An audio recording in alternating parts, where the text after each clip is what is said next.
Praise Lord. देवाची स्तुती असो. काने वचनात जाण्या अगोदर प्रार्थना करूया. पिता परमेश्वरा, प्रभू येशूच्या नावात प्रार्थना करत आहे की आता जे काही वचन घेईल प्रभू, आजच्या या वचनाद्वारे हे प्रभू तू आम्हाला शिकव, पवित्र आत्म्याद्वारे चालव. आणि प्रार्थना करते हे पवित्र आत्मा आज जे काही वचन घेईल हे प्रभू मुख माझं असू दे पण शब्द तुझे असू दे. पिता परमेश्वरा, येशूच्या नावात प्रार्थना करते का पवित्र आत्म्याच्या द्वारे मला चालव प्रभू, आम्हाला शिकव प्रभू. आणि आजच्या वचनाद्वारे प्रत्येक व्यक्ती आशीर्वादित होऊ दे, प्रत्येकाला स्पर्श कर. प्रभू येशूच्या नावात प्रार्थना करते, आमेन. Praise Lord. आपण आज वचनामध्ये बघणार आहोत की असं कोण आहे की त्याने मरणापूर्वी आपली कबर खोदून ठेवली. Praise Lord.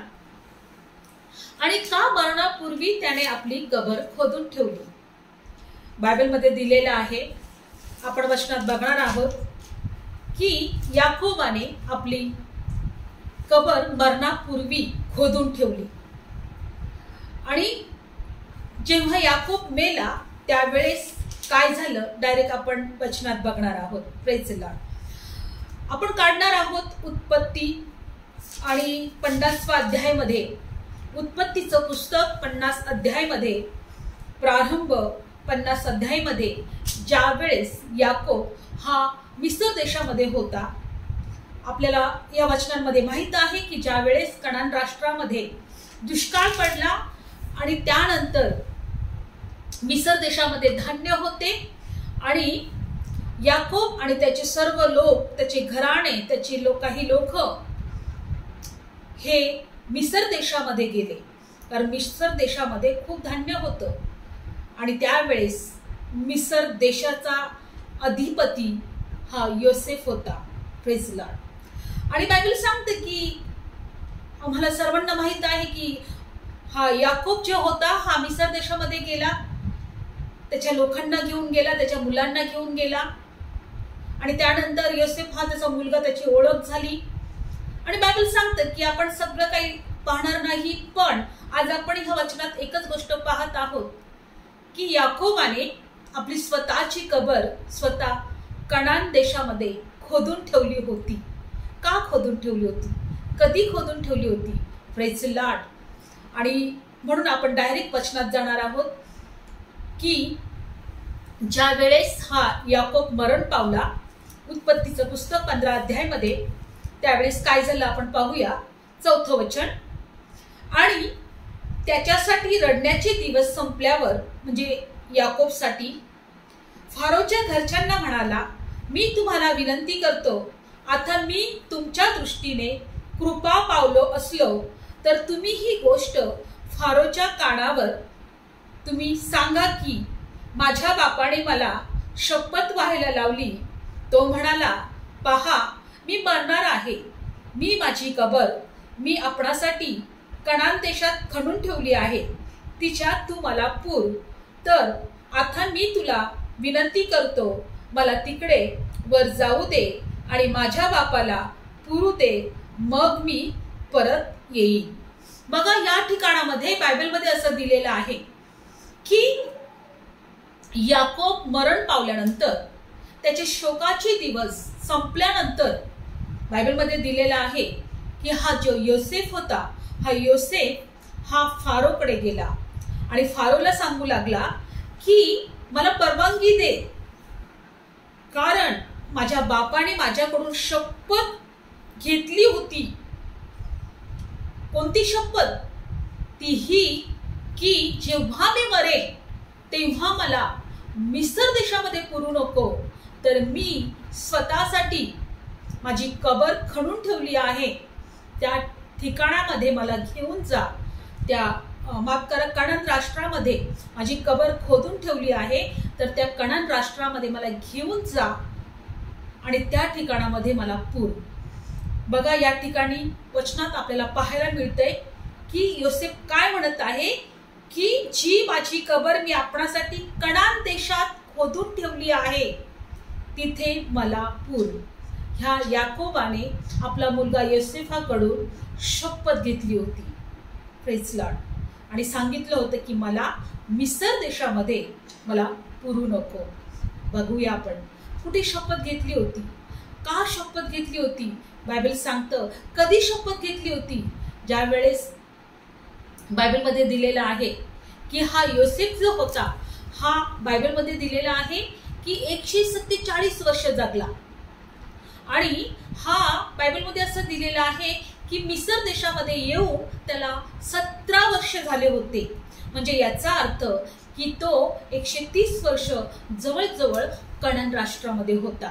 म्हणजे 17 वर्ष अगोदर पासून या याकोबाने कनान राष्ट्रामध्ये आपणासाठी कबर खोदून ठेवली होती. काढूया ते वचन. आपण उत्पत्तीचं पुस्तक आणि 47 अध्यायामध्ये जाणार आहोत. काढूया आपण वचन. उत्पत्तीचं पुस्तक 47 अध्यायामध्ये 28 वचन. याकोब मिस्र देशात गेल्यावर 17 वर्ष जगला आणि याकोबाचे दिवस म्हणजे त्याच्या आयुष्याची वर्ष 147 वर्ष झाली. 29 वचन. आणि इस्रायलच्या म्हणजे याकोबाचा मरणाचा काळ जवळ आला आणि त्याने आपला मुलगा योसेफ याला बोलावले व त्याला म्हटले, आता जर मी तुझ्या दृष्टीने कृपा पावलो असलो तर मी तुला विनंती करतो की तू आपला हात माझ्या मांडीखाली ठेव आणि माझ्याशी दयाळूपणाने आणि खरेपणाने वाग. मी तुला विनंती करतो, तू मला मिस्रात पुरू नको. तर मी आपल्या वडिलांच्या बरोबर निजेन तेव्हा तू मला मिस्रातून काढून ने आणि मला त्यांच्या पुरण्याच्या ठिकाणी पूर. तो म्हणाला, तू बोललास त्याप्रमाणे मी करीन. मग तो बोलला, माझ्या जवळ शपथ वाहा. तेव्हा त्याने त्याच्या जवळ शपथ वाहिली. नंतर इस्रायलाला पलंगाच्या उशावर लवून नमन केले.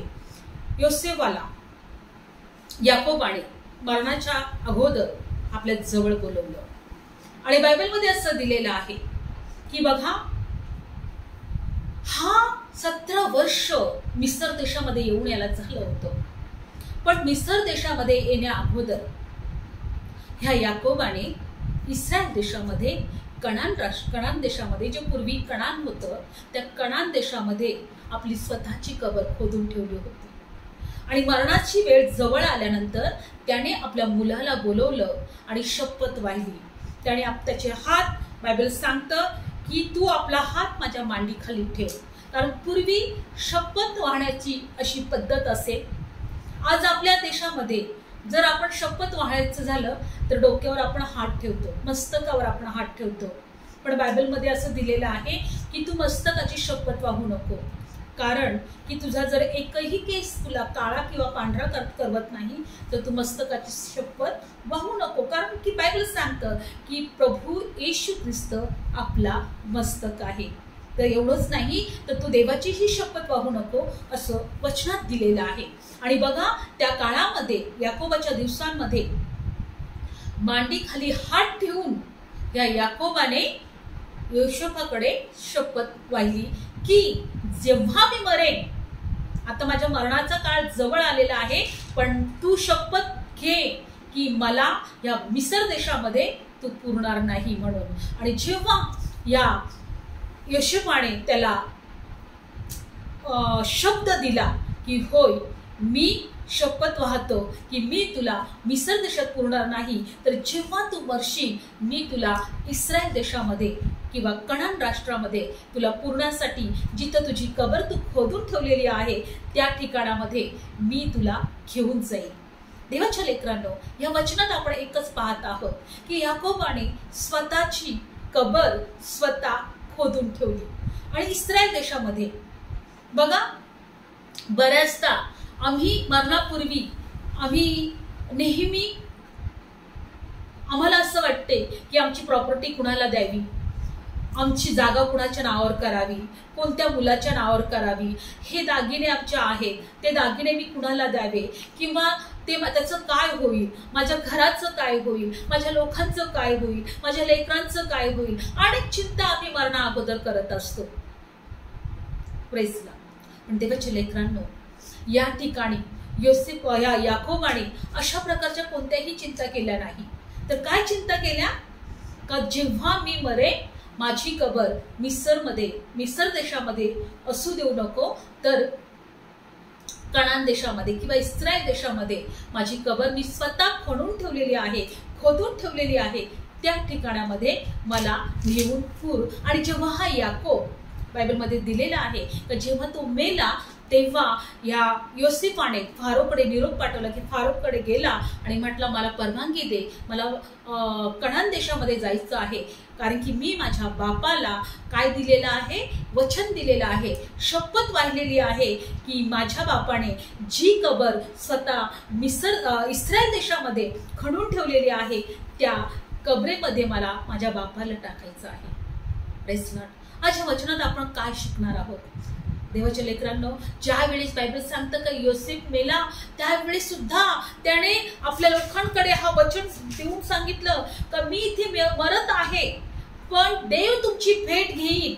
आणि जेव्हा देव तुमची भेट घेईल या मिस्र देशातून तुम्हाला या बाहेर काढेल, त्यावेळेस तुम्ही माझी हाडे या ठिकाणामधून घेऊन जा आणि जो देश तुम्हाला देत आहे, परमेश्वर तुम्हाला जो देश देत आहे, जी वचनदत्त भूमी तुम्ही जेव्हा देवाच्या जाणार आहात त्या ठिकाणामध्ये माझी हाडे सुद्धा तुम्ही घेऊन जा. Praise Lord. बघा, मरणापूर्वी हे जे लोक आहेत हे देवावर विश्वास ठेवणारे आहेत, हे कशा प्रकारे विश्वास ठेवत आहे देवाच्या वचनावर, कशा प्रकारे देवाच्या प्रत्येक गोष्टीवर विश्वास ठेवत आहे की आपण आपली कबर कुठे असावी, आपले हाडे कुठे आणि कोणत्या ठिकाणी पुरले जावे, का पुरले जावे, या गोष्टींचा ते विचार करत होते. योसेफाने सुद्धा आपल्या लोकांना सांगितलं होतं, आपण काढूया ते वचनात म्हणजे लक्षात येईल. उत्पत्ती 50 अध्यायामध्ये आणि 24 वचनात योसेफ आपल्या भावांना म्हणाला, मी मरणार आहे, परंतु देव तुमची भेट खचित घेईल आणि तुम्हाला या देशातून जो देश अब्राहमाला, इसाकाला आणि याकोबाला शपथ वाहून देऊ केला त्यात वर नेईल. आणि योसेफाने इस्रायलाच्या संतानांना शपथ घ्यायला लावली, म्हटले देव तुमची भेट घेईल तेव्हा तुम्ही माझी हाडे वर न्या. म्हणजे हा योसेफ हा जरी मिस्र देशामध्ये मेला, जरी त्या ठिकाणामध्ये त्याला ठेवण्यात आलं होतं, पण योसेफाने सुद्धा शपथ घेऊन सांगितले आपल्या लोकांना, शपथ व्हायला सांगितली का देव तुमची भेट घेणार आहे, देव तुम्हाला त्या दूध मध वाणाचा देश जो अब्राहम इसाकाला शपथ वाहून देणारा जो देश आहे, वचनदत्त भूमी आहे, त्या देशात तुम्हाला देव जेव्हा घेऊन जाईल, माझी हाडे इथे ठेवू नका, माझी हाडे सुद्धा त्या देशामध्ये घेऊन जा. Praise Lord. आज या वचनामध्ये एकच गोष्ट पाहायला मिळतं, जी वचनदत्त भूमी होती, जी परमेश्वराने ज्या भूमीला, ज्या देशाला देवाने निवडलेलं होतं की ती वचनदत्त भूमी, जेव्हा प्रभू येशू ख्रिस्त तिथं प्रकट होणार होता, प्रभू येशू त्या जगामध्ये येणार होता, प्रभू येशू जो जीवन देणारा, जो मुक्तीदाता, जो देवाचा प्रिय पुत्र, ज्याच्या जवळ जीवन आहे, तो त्या देशामध्ये वचनदत्त भूमीमध्ये येणार होता. आणि अब्राहमाला वचन दिलं होतं परमेश्वराने की मी तुझ्या संतानाच्या द्वारे संपूर्ण पृथ्वीच्या राष्ट्रांना आशीर्वाद देईल. तो संतान म्हणजे प्रभू येशू ख्रिस्त या कनान देशामध्ये जन्म घेणार होता. Praise Lord. बघा, हे लोक जे देवाच्या वचनावर विश्वास ठेवून जगत होते आणि मरताना सुद्धा देवाच्या वचनावर त्यांनी विश्वास ठेवला आणि आपल्या लेकरांना सांगितलं की मला ह्या मिस्र देशात ठेवू नका, मला ते देवाने तुम्हाला वचनानुसार दिलेल्या देशामध्ये घेऊन जा, वचनदत्त भूमीमध्ये घेऊन जा, ज्या ठिकाणामध्ये प्रभू येशू जन्म घेणार आहे. बघा, 430 वर्ष नंतर हे मिस्र देशातून बाहेर पडले, पण 430 वर्ष अगोदर पासून योसेफने सांगितलं की माझी जी हाडं आहेत ती तुम्ही त्या देशामध्ये जाताना घेऊन जा. कशा प्रकारे त्यांनी पुढच्या जीवनाची ती तयारी करत होते, कारण त्यांना माहित होतं की आम्ही देवामध्ये, विश्वासामध्ये जरी आम्ही मेलो तरी आम्ही उठलेच जाणार आहोत. होय, आम्हाला जीवन प्राप्त होणार आहे। आम्ही ज्या परमेश्वरावर विश्वास ठेवलेला आहे तो विश्वास योग्य देव आहे, तो आम्हाला पुन्हा जिवंत करणार आहे। आम्ही पुन्हा उठवले जाणार आहोत। तर प्रभू येशू ख्रिस्ताच्या वचनामध्ये प्रभू येशूने एका वचनात म्हटलेलं आहे, योहान शुभवर्तमान 11 अध्याय आणि 25 वचनामध्ये, माझ्यावर जो विश्वास ठेवतो तो जरी मेला तरी जगेल। Praise Lord. आज हा आमचा विश्वास आहे का? प्रेज लॉर्ड, की आम्ही सुद्धा जरी जिवंत मेलो तरी आम्ही जिवंत राहू। आणि काय आम्ही ते जिवंत राहावं म्हणून आम्ही आमच्या विश्वासामध्ये स्थिर आहोत का? देवावर विश्वास ठेवून आम्ही देवाची भक्ती करत आहोत का? आम्ही आमच्या जीवनामध्ये आयुष्यामध्ये देवाबरोबर चालत आहोत का? आमच्या पुढच्या जीवनाची तयारी आम्ही आमच्या ह्या जीवनामध्ये आम्ही करत आहोत का? Praise Lord. बायबल सांगत आहे की त्या देवाने अब्रामाला वचन दिलं होतं की मी तुम्हाला ही भूमी देणार आहे। उत्पत्ती 50 अध्यायामध्ये बायबलमध्ये दिलेलं आहे, उत्पत्तीमध्ये, की परमेश्वराने अब्रामाला काय सांगितलं होतं की मी तुम्हाला ही भूमी देणार आहे, जो इस्रायल राष्ट्र तुम्हाला देणार आहे, वचनदत्त भूमी देणार आहे। देवाच्या लेकरांनो, आज आमचे हाडं जरी आम्ही मेलो तर आम्ही पुन्हा उठवले जाणार आहोत। होय, आज आम्ही आत्मिक राष्ट्र, जे स्वर्गीय देश आहे, जो स्वर्गीय कनान देश किंवा इस्रायल देश आहे, बायबल सांगतं तो आत्मिक देश आहे, तो स्वर्गीय देश आहे। काय आम्ही, कारण की प्रभूच्या वचनामध्ये, देवाच्या वचनात दिलेलं आहे, बायबलमध्ये दिलेलं आहे की आमचं जे नागरिकत्व आहे ते स्वर्गामध्ये आहे, कारण की तिथून प्रभू येशू येणार आहे। आणि बायबलमध्ये दिलेलं आहे, काढूया आपण त्या वचनामध्ये, देवाच्या वचनात काय दिलेलं आहे की आमचं नागरिकत्व हे स्वर्गात आहे आणि तिथून प्रभू येशू ख्रिस्त आम्हाला न्यायला येणार आहे। म्हणून आज आम्हाला या वचनाद्वारे एकच गोष्ट शिकायची आहे। फिलिप्पियरास पत्र 3 अध्यायामध्ये या वचनात काय दिलेलं आहे, काढूया आपण वचन, की पृथ्वीवर तुम्ही चित्त ठेवतात, पृथ्वीवर चित्त ठेवू नका। 20वं वचन, आमचे नागरिकत्व तर स्वर्गात आहे, तारणारा प्रभू येशू ख्रिस्त तेथून येणार आहे, त्याची आम्ही वाट पाहत आहोत। Praise Lord. आमचं नागरिकत्व स्वर्गात आहे। होय, याकोबाला माहित होतं, येशूला माहित होतं की मी जरी इस्रायल देशामध्ये मरण पावलो तर माझे हाडे त्या ठिकाणामध्ये घेऊन जा जिथे माझा प्रभू येशू येणार आहे, जिथं देवाचा पुत्र जो जीवन आहे तो जीवन त्या ठिकाणामध्ये येणार आहे। Praise Lord. होय, देवाच्या लेकरांनो, आम्ही जरी मेलो तरी आम्ही येशूमध्ये जिवंत राहणार आहोत। बायबल सांगतं काय, एजवेकलला सुद्धा, एजवेकलमध्ये यामध्ये दिलेलं आहे का एका ठिकाणामध्ये हाडांचं खोरं होतं आणि बायबलमध्ये दिलेलं आहे की प्रभू परमेश्वर काय म्हणत आहे एजवेकलला, काढूया आपण ते वचन, प्रभू आम्ही मेलो तरी आम्हाला जिवंत करायला समर्थ आहे। आणि एवढंच नाही तर येशू म्हणतो की जो माझ्यावर विश्वास ठेवतो तो मेला तरी जिवंत राहील। आशेने जगूया, विश्वासाने जगूया। होय, जोपर्यंत आम्ही जिवंत आहोत विश्वासाने जगूया, देवाच्या जवळ जगूया, देवावर विश्वास ठेवून आणि देवाच्या मार्गात राहून, देवाच्या भयात राहून, प्रार्थनेत राहून। हे समजू नका की माझं जीवन कसं आहे, या ठिकाणामध्ये आज मी दुःखी आहे, निराश आहे। होय, तो तुमचं दुःख आनंदात बदलायला समर्थ आहे। पण देवाच्या लेकरांनो, होय, तुम्ही तुमच्या जीवनातले समस्या असतील तरीही देवावर विश्वास ठेवायला कमजोर होऊ नका। बायबल काय सांगत आहे की देव हाडांना सुद्धा जिवंत करायला समर्थ आहे। एजवेकल 27 अध्यायामध्ये, एजवेकलमध्ये पाहूया 27 अध्याय आणि 12 वचनात परमेश्वरचं वचन काय सांगत आहे, या वास्तव भविष्य सांग। एजवेकलला परमेश्वर म्हणतो की हाडांना भविष्य सांग, कारण हाडांच्या खोऱ्यामध्ये बायबल सांगतं की ह्या संदेष्ट्याला प्रभू येशू परमेश्वर त्या ठिकाणामध्ये घेऊन जातो आणि काय सांगत आहे की परमेश्वर म्हणतो की या वास्तव त्या भविष्य सांग आणि म्हण, प्रभू परमेश्वर असे म्हणतो की माझ्या लोकांनो, पहा मी तुमच्या कबरा उघडीन आणि तुम्हाला तुमच्या कबरातून काढून वर आणीन आणि मी तुम्हाला इस्रायलच्या भूमीत आणीन। Praise Lord. देवाच्या नगरामध्ये तुम्हाला घेऊन येईन।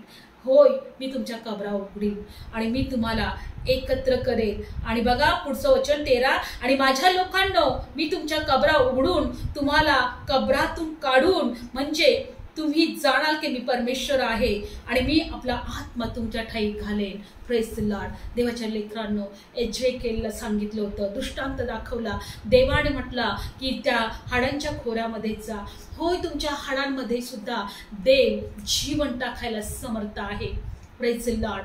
फक्त आम्ही जरी मेलो तरी आम्ही देवाचे आहोत. जगणं आम्हाला ख्रिस्त आणि मरण आम्हाला लाभ आहे. होय, आमच्या हाडांमध्ये सुद्धा सामर्थ्य आहे, अभिषेक आहे. बायबल सांगत आहे का जेव्हा अलिशा नावाचा देवाचा परमेश्वराचा सेवक होता, संदिष्ट होता, आणि त्याला देवाचा अभिषेकाचा दुप्पट वाटा होता, दुप्पट अभिषेक होता. आणि बायबल सांगतं की जेव्हा हा अलिशा जेव्हा मेला, आपण काढूया ते वचन, जेव्हा हा अलिशा जेव्हा मेला तेव्हा वचनात असं दिलेलं आहे की त्याला एका कबरेमध्ये पुरलं. आपण दुसरा राजे आणि 13 अध्यायामध्ये 20 वचन बघूया की विश्वासणाऱ्यांचे हाडे किती सामर्थ्यशाली, किती अभिषेकाने भरलेले असतात. ते मेले तरी त्यांच्यामध्ये कशा प्रकारे अभिषेक असतो. Praise the Lord. काढूया आपण वचन. तुम्ही साधारण लोक नाही, तुम्ही देवाचे लोक आहात. ज्याने आकाश पृथ्वी निर्माण केली त्या परमेश्वराचे तुम्ही लोक आहात. काढूया 2 राजा याच्यामध्ये आपण बघूया. 2 राजे यामध्ये पाहूया आपण वचन की ज्या वेळेस हा अलिशा मरण पावला. 2 राजे 13 अध्याय 20 वचन. 2 राजे 13 अध्याय काय झालं पाहूया. 2 राजे 13 अध्याय आणि 20 वचन. यानंतर अलिशा मेला आणि त्यांनी त्याला पुरले. बघा, आणि 1 वर्ष आरंभी मोवाबातल्या टोळ्या देशावर चढून आल्या. आणि असे झाले की लोक एका मनुष्याला पुरणार होते तेव्हा पहा, एक टोळी त्यांच्या दृष्टीस पडली आणि मग त्यांनी तो मनुष्य अलिशाच्या कबरेत टाकला. आणि मनुष्य अलिशाच्या हाडास लागताच जिवंत झाला आणि उठून आपल्या पायावर उभा राहिला. Praise the Lord. बायबल सांगतं की अलिशा देवाचा संदेष्टा होता, अभिषेकाने भरलेला होता, पण जेव्हा त्याला मेला तेव्हा त्याला कबरेत ठेवलं होतं. त्याच्यानंतर त्याचं आणि बायबल सांगतं की 1 वर्षाच्या आत, अलिशा मरणाच्या 1 वर्षाच्या आत असं झालं की त्या देशावर मोवाबांच्या टोळ्या आल्या. एका मनुष्याला हे लोक पुरायला घेऊन चालले होते. आणि त्यांनी जेव्हा पाहिलं की मोवाबी लोक आमचे शत्रू आमच्या पुढून येत आहे, आणि त्यांनी घाईघाईमध्ये ज्या मनुष्याला पुरायला जात होते घेऊन त्या मनुष्याला अलिशाच्या कबरेत टाकून दिलं आणि तिथून ते पळाले. पण बायबलमध्ये असं दिलेलं आहे की ज्या वेळेस त्या अलिशाच्या हाडाला तो मेलेला मनुष्य जेव्हा त्याचा स्पर्श झाला, जेव्हा हा मेलेला मनुष्य त्या अलिशाच्या हाडाला स्पर्श होताच तो जिवंत झाला. हालेलुया. देवाच्या लेकरांनो, तुम्ही मेला तरी जिवंत राहाल. पर प्रभू म्हणतो की तुम्ही माझ्यावर विश्वास ठेवाल, तुम्ही कधीही मरणार नाही आणि मेले तरी तुम्ही जिवंत राहाल. जो अभिषेक अलिशावर होता, बायबल सांगतं तो मेला तरी त्याचा तो अभिषेक त्याच्यामधून गेला नाही. Praise Lord. त्याच्या हाडांना मेलेला मनुष्य स्पर्श होताच किंवा त्यांना टच होताच तो जिवंत झाला. हो, आम्ही मेलो तरी जिवंत राहणार आहोत. याकोबाने, योसेफाने किती विश्वासाने आपल्या मरणापूर्वी स्वतःच्या आपण कुठे मरावं किंवा आपली हाडे कुठे न्यावी, किंवा याकोबाने आपल्या मरणापूर्वी कनान राष्ट्रामध्ये, कनान देशामध्ये, वचनदत्त भूमीमध्ये स्वतःची कबर खोदून ठेवली आणि आपल्या लेकराला म्हटला, आपल्या मुलांना म्हटला की मला त्या देशामध्ये घेऊन चल. जेव्हा मी मरेन मला माझ्या ठिकाणामध्ये, त्या वचनदत्त भूमीमध्ये मी स्वतः माझी कबर खोदून ठेवली आहे, त्या कबरेमध्ये मला पुरून. Praise the Lord. किती अद्भुत रीतीने हे लोक विश्वासाने जगत होते, कारण त्यांना माहित होतं की आमचा पिता अब्राहम याला देवाने वचन दिलेलं आहे का मी तुम्हाला जो देश देईन, जी वचनदत्त भूमी देईन, तुम्ही माझे लोक व्हाल आणि मी तुमचा देव होईल. Praise the Lord. आणि म्हणून ह्या याकोबाने सुद्धा त्या माझ्या त्या वचनदत्त भूमीमध्ये आम्हाला घेऊन चल, आज तो वचनदत्त भूमी प्रभू येशू ख्रिस्त आज आम्हाला स्वर्गीय वचनदत्त भूमीमध्ये घेऊन गेलेला आहे आणि त्या ठिकाणामध्ये आम्हाला प्रभूने सर्व काळ राहावं म्हणून निवडलेलं आहे. Praise the Lord. खरोखर आज आम्ही मेलो तरी जिवंत राहणार आहोत आणि म्हणून आज या वचनामध्ये आम्हाला एकच शिकायचं आहे की आमच्या या पृथ्वीवरचं आयुष्य जे आहे हे क्षणिक आहे. 50, 60, 70, 80, 90 फारसं फार 100 वर्ष. हा याकोब 147 वर्ष जगला, पण त्याच्याही अगोदर कनान राष्ट्रामध्ये त्या मिस्र देशामध्ये येण्याच्या अगोदर त्यांनी स्वतःची कबर खणून ठेवली. Praise the Lord. आम्हाला सुद्धा रोज देवाबरोबर चालायचं आहे, देवाच्या भयात राहायचं आहे, देवाबरोबर जगायचं आहे, देवाची भक्ती करायची आहे, वचन वाचायचं आहे. प्रभूला म्हणायचं, प्रभू मी तुझ्या वचनावर विश्वास ठेवते की तू माझ्या बरोबर आहे, तू माझा देव आहे, तू मला निवडलेला आहे, तू मला कधी टाकत नाही, तू मला कधी सोडत नाही. होय, सार्वकालिकाच्या जीवनासाठी तू माझी निवड केलेली आहे. मी विश्वासामध्ये जगेल आणि विश्वासामध्ये मरेल. Praise the Lord. आज तोच देव आज आम्हाला सुद्धा देवाने वचन दिलेलं आहे. प्रभू येशू म्हटला का मी जेव्हा तुमच्याकडे परत येईल तेव्हा जरी तुम्ही मेलेले असाल तरी तुम्ही जिवंत व्हाल आणि मी तुम्हाला जिवंत करेल आणि तुम्ही माझ्या बरोबर राहाल. देवाच्या लेकरांनो, होय, जसं याकोबाने योसेफाने जसं वचनावर विश्वास ठेवला, अब्राहमाला जसं वचन दिलं होतं का मी तुला राष्ट्र कनान राष्ट्र वतना दाखल देईल, वचनदत्त भूमीमध्ये मी तुला घेऊन जाईल आणि तो राष्ट्र तुला देईल. आज आम्हाला स्वर्गीय राष्ट्र स्वर्गीय नागरिकत्व त्या देवाने आम्हाला दिलेलं आहे. आम्ही सुद्धा या वचनावर विश्वास ठेवून देवामध्ये विश्वास राहूया, देवामध्ये आनंद करूया आणि त्या परमेश्वरला आपण उंच करूया, प्रार्थना करूया. धन्यवाद येशू, धन्यवाद येशू, धन्यवाद दे बाप्पा. Thank you Jesus. हालेलुया. धन्यवाद येशू. सर्व गौरव तुला, सर्व स्तुती तुला. Thank you Jesus. खुदा का बेटा यीशु वो जल्दी आएगा, खुदा का बेटा यीशु वो जल्दी आएगा, क्या भला वो तुझको भी तैयार पाएगा, खुदा का बेटा यीशु. Yes Lord. प्रभू आम्ही विश्वास ठेवतो तू पुन्हा येणार आहे आणि तू येईपर्यंत प्रभू आम्हाला तुझ्या उपस्थितीत ठेव. देवा आम्हाला विश्वासामध्ये कमजोर होऊ देऊ नको. देवा आम्हाला विश्वासामध्ये वाढव. देवा आम्हाला आत्म्यामध्ये जगण्यासाठी कृपा पुरव आणि आमच्या जीवनाद्वारे देवा तुझं गौरव हो दे, तुझी इच्छा पूर्ण हो दे. प्रभू आम्ही कमी हो दे, प्रभू तू आमच्यामध्ये वाढला जा. आणि देव बाप्पा आम्ही विश्वास ठेवतो का तू आमचा मेंढपाळ आहे, तू आमचा मार्गदाता आहे. हे प्रभू तू आमचा जीवनदाता आहे, मुक्तीदाता आहे. आम्हा प्रत्येकावर तू दया कर. जे आजारी आहेत, जे दुःखी आहेत, जे निराशात आहेत, जे टेन्शन मध्ये आहेत, येशूच्या नावामध्ये हर एक लोक देवा आजारातून आणि निराशातून मुक्त हो दे, हर एक समस्यातून मुक्त हो दे. हे देवा आज वचनाद्वारे स्पर्श कर, आशीर्वादित कर, कारण तू आमचा देव आहे, तू आम्हाला निवडलेला आहे आणि आमच्या जीवनाद्वारे तुझं गौरव हो दे. प्रभू येशूच्या नावात प्रार्थना करते. Amen. Praise the Lord. Thank you Jesus.